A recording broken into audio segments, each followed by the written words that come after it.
और मुंबई के शिवाजी पार्क में इंडिया गठबंधन की रैली है। रैली में कई विपक्षी नेता शामिल हो रहे हैं। रैली में शरद पवार, उद्धव ठाकरे, स्टालिन और चंपई सोरेन भी शामिल होंगे। इसके अलावा तेजस्वी यादव और फारूक अब्दुल्ला भी मौजूद रहेंगे। एमवीए में मतभेद के बीच प्रकाश आंबेडकर भी इस रैली का हिस्सा होंगे। और राजीव सिंह हमारे संवाददाता इस वक्त मुंबई के शिवाजी पार्क से हमारे साथ जुड़ रहे हैं। राजीव, क्या तैयारियां नजर आ रही हैं? इंडिया गठबंधन के तमाम बड़े दिग्गज नेता आज इस रैली में एक साथ एक मंच पर नजर आने वाले हैं। तैयारियां कैसी हैं?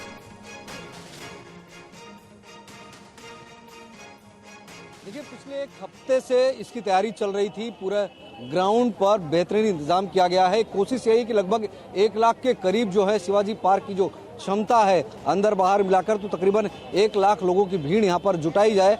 फिलहाल लोगों के आने का सिलसिला जारी है। यहाँ आंकड़ा कहाँ तक पहुँचेगा ये तो जब सभा शुरू होगी उस समय पता चलेगा।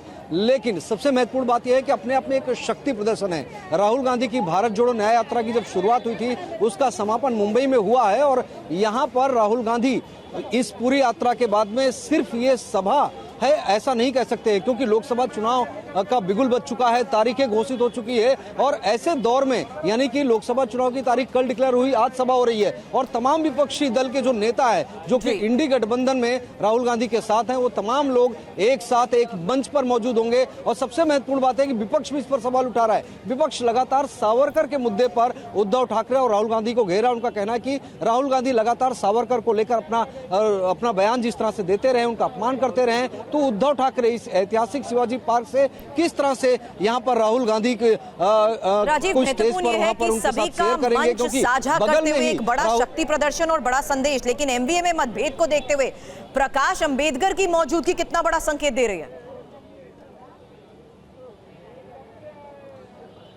देखिए, प्रकाश अंबेडकर ने कल ट्वीट करके इस बात की जानकारी दी थी कि उन्हें इस सभा में आने के लिए न्योता दिया गया है, वो इस सभा में आएंगे। अब आते हैं कि नहीं आते हैं थोड़ी देर में स्थिति जरूर साफ होगी। हालांकि अभी तक प्रकाश अंबेडकर जो है वो एमवीए का हिस्सा नहीं है, इंडी गठबंधन का हिस्सा नहीं है। वो लगातार उनसे बातचीत की जा रही है। संजय राउत रोज अलग बयान देते हैं, प्रकाश अंबेडकर ठीक उसके उलट कहते हैं। वो कहते हैं लगभग 15 ऐसी सीटें हैं जिस पर अभी तक एमवीए फैसला नहीं ले पाई है। पहले कांग्रेस, एनसीपी, शरद पवार की और शिवसेना उद्धव ठाकरे की, ये लोग आपस में फैसला करें फिर मुझे बुलाए। अब मसला यही है कि उन सीटों का फैसला हो नहीं पा रहा है। प्रकाश अंबेडकर एमवीए में शामिल नहीं हो पा रहे हैं। आज संजय राउत ने कहा 4 सीटें हम वंचित को ऑफर कर रहे हैं, लेकिन 4 सीट पर क्या प्रकाश अंबेडकर मानेंगे, ये सबसे बड़ा सवाल है। क्योंकि कई ऐसे जिले हैं बिल्कुल इन सवालों का जवाब क्या आज मंच पर संबोधित करने के दौरान भी दिया जा सकता है। बड़े संकेत सबकी मौजूदगी एक साथ रहते हुए मिल रहे हैं। इसी पर नजर बनाए रखे राजीव, आगे भी इस बारे में लेंगे आपसे अपडेट। शुक्रिया।